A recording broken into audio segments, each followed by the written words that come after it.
Natagpuang naaagnas at nangangamoy na ang magkapatid na sina Daryl Fernandez, 5 taong gulang, at Danny Fernandez, 6 anyos, sa loob ng isang nakaparadang pick-up sa isang shop sa Lupok, Labason, Zamboanga del Norte. Ayon sa ulat ng Labason PNP, mahigit 4 na araw nang nawawala ang magkapatid bago sila nadiskubre noong nakaraang Huwebes.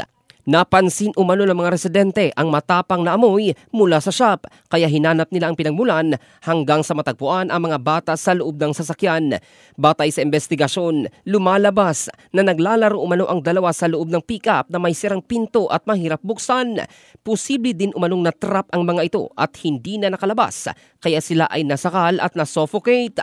Ayon sa ina ng mga bata, inakala niyang nasa bahay lang ng kanilang lola ang magkapatid upang maghanap ng pagkain. Labis ang kanyang hinagpis nang matagpuan ang mga anak na wala ng mga buhay. Dahil dito, nananawagan ng tulong ang ina ng mga biktima dahil sa nararanasang matinding kahirapan at hiwalay din ito sa kanyang asawa. Nagpapatuloy naman ang investigasyon ng otoridad upang matukoy kung may maaaring managot sa naturang insidente. In the heart of changing lives, ito si Jofel Candado ng Brigada News Philippines, the Music and News Authority.